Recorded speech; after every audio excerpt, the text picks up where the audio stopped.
So friends, आज की ये वीडियो बहुत ही इंपॉर्टेंट रहने वाली है क्योंकि बहुत ही इंपॉर्टेंट इन्फॉर्मेशन हम आपसे डिस्कस करेंगे। First aid treatment of poison, कि अगर कोई व्यक्ति गलती से पॉइजन यानी जहर खा ले तो किस तरह से उसको ट्रीटमेंट दी जाती है, क्या किया जा सकता है उसकी जान बचाने के लिए, सही टाइम पे उसको बचाया जा सके तो इसके लिए क्या किया जा सकता है।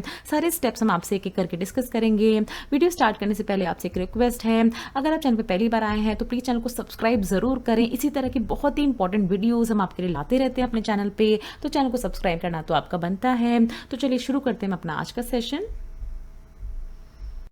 तो देखिए, सबसे पहले जानना इसलिए ज़रूरी है कि क्यों पता होनी चाहिए आपको ट्रीटमेंट पॉइजनिंग की, क्योंकि देखिए ये जो पॉइजनिंग का केस होता है, अगर किसी वजह से पॉइजन खा लिया गया है पर्सन के द्वारा, तो अगर सही समय पे उसका उपचार कर दिया जाए, सही समय पे उसको फर्स्ट एड वगैरह, बहुत ज़्यादा चांस होते हैं उसकी जान बचाने के। अगर नहीं दी जाती है फर्स्ट एड और उसको थोड़े समय के लिए ऐसे ही छोड़ दिया जाता है तो उसकी रिकवरी होने के चांसेस बहुत कम हो जाते हैं। इसीलिए ट्रीटमेंट ऑफ पॉइजन किस तरह से देते हैं जब आप हॉस्पिटल में ले जाते हैं, तो वो अभी हम स्टेप बाय स्टेप आपसे डिस्कस करते हैं। बात करेंगे हम, देखिए किसकी स्टेप्स इन्वॉल्व, कौन कौन से स्टेप्स इन्वॉल्व होते हैं पॉइजनिंग की ट्रीटमेंट के लिए। तो 3 मेजर स्टेप्स इन्वॉल्व होते हैं जिसमें इस तरह की पॉइजनिंग को ट्रीट किया जाता है।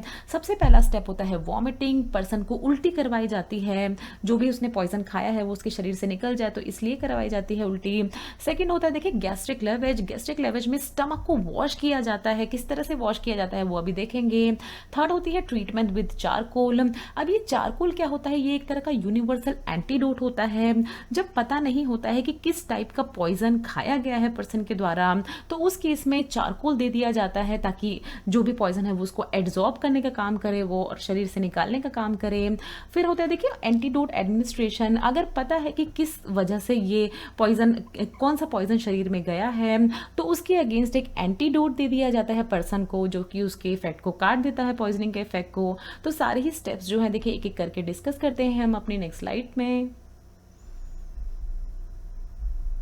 तो देखिए, सबसे पहले अगर बात करेंगे हम वॉमिटिंग की, सबसे पहला स्टेप पॉइजनिंग ट्रीटमेंट के लिए, तो क्यों करवाना ज़रूरी है वॉमिटिंग वो पहले जान लेते हैं। देखिए, इसलिए करवाना ज़रूरी है वॉमिटिंग क्यों, जितना भी पॉइजन पर्सन ने खाया है वो बाहर निकलना बहुत ज़रूरी है, क्योंकि अगर ऐसा नहीं किया गया तो पॉइजन जो है पर्सन की बॉडी में पहुंच जाएगा, सारी ही ब्लड वेसल्स में स्प्रेड हो जाएगा, सारी ही हमारे शरीर के, जो पर्सन के शरीर के पूरे ही खून में फैल जाएगा, और उसके बाद उसको रिवर्स करना बहुत ही मुश्किल हो जाता है। तो फर्स्ट स्टेप वॉमिटिंग कराई जाती है। इसके लिए क्या किया जाता है, 2 फिंगर, देखिए 2 उंगलियां डाली जाती हैं पर्सन के माउथ में ताकि उसको वॉमिटिंग हो जाए।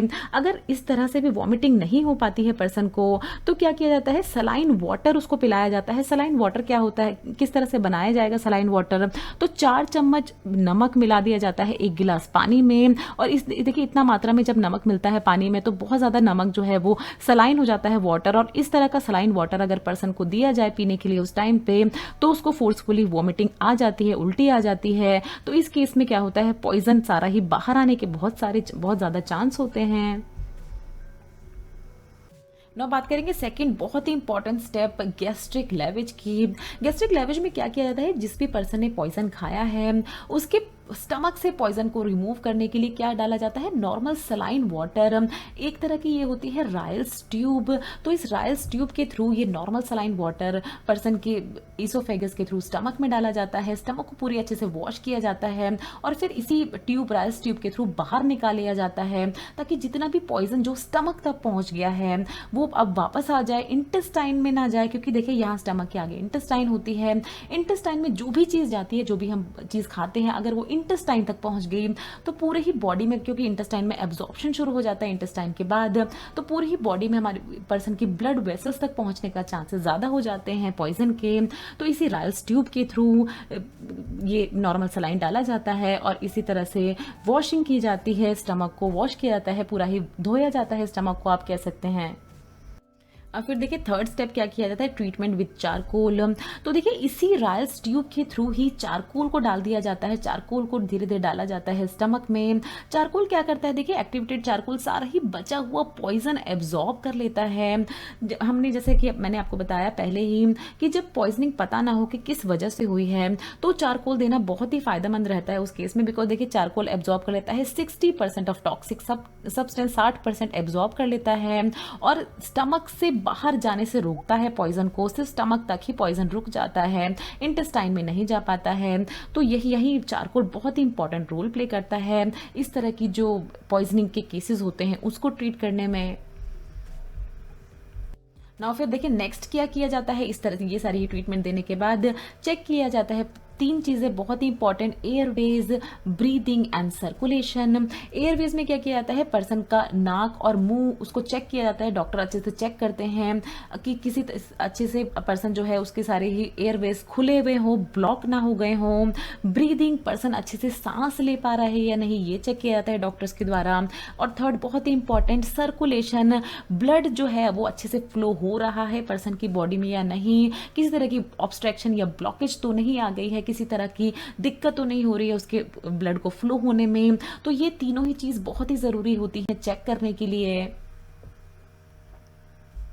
देखिए फिर हमने डिस्कस किया था कि अगर पॉइजन पता हो कि किस तरह का पॉइजन पर्सन ने लिया है तो उसके अगेंस्ट एंटीडोट दे दिया जाता है जो कि उसका इफेक्ट काट दे पॉइजनिंग का। अलग अलग एंटीडोट डिस्कस करेंगे थोड़े से। देखिए एसिटाइलसिस्टीन दिया जाता है अगर एसिटामिनोफेन की पॉइजनिंग हुई है। सारी ड्रग्स होती हैं ये। एक्टिवेटेड चारकोल हमने देखा था मोस्ट ऑफ द पॉइजनिंग में दिया जाता है जब पॉइजनिंग किस वजह से हुई है पता ना हो। एट्रोपिन दिया जाता है ऑर्गेनोफॉस्फेट पॉइजनिंग में। फिर डिजॉक्सिन दिया जाता है, ये भी बहुत इंपॉर्टेंट है। डिजॉक्सिन टॉक्सिसिटी में अगर ओवरडोज हो गई है डिजॉक्सिन की। डाइमर कैप्रोल दिया जाता है मरकरी पॉइजनिंग के केस में। और क्या दिया जाता है, फ्लूमेजिनिल दिया जाता है बेंजोडाइजेपिन ओवरडोज के केस में। मिथाइलिन ब्लू दिया जाता है एज अ एंटीडोट। फिर होता है देखिए बहुत इंपॉर्टेंट नैलोक्सोन। ओपियोइड पॉइजनिंग के केस में, ओपियोइड ओवरडोज के केस में नैलोक्सोन दिया जाता है। फिर प्रेलिडॉक्सिन भी दिया जाता है as an antidote. Drug induced poisoning जो होती है बेसिकली उन केसेस में बहुत सारी इसमें से एंटीडोट दिए जाते हैं।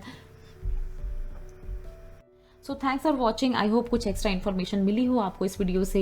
नेक्स्ट वीडियो में हम डिस्कस करेंगे मेडिकल बेसिक नॉलेज, जिसमें हम देखेंगे all about different eye drops, कौन कौन सी आई ड्रॉप्स किस काम में आती हैं वो सब हम डिस्कस करेंगे। सो फ्रेंड्स वीडियो अच्छी लगे तो वीडियो को लाइक ज़रूर करिए। चैनल पे पहले बनाए तो चैनल को सब्सक्राइब ज़रूर करिए। इसी तरह से हमें अपना सपोर्ट देते रहें। Thanks for watching.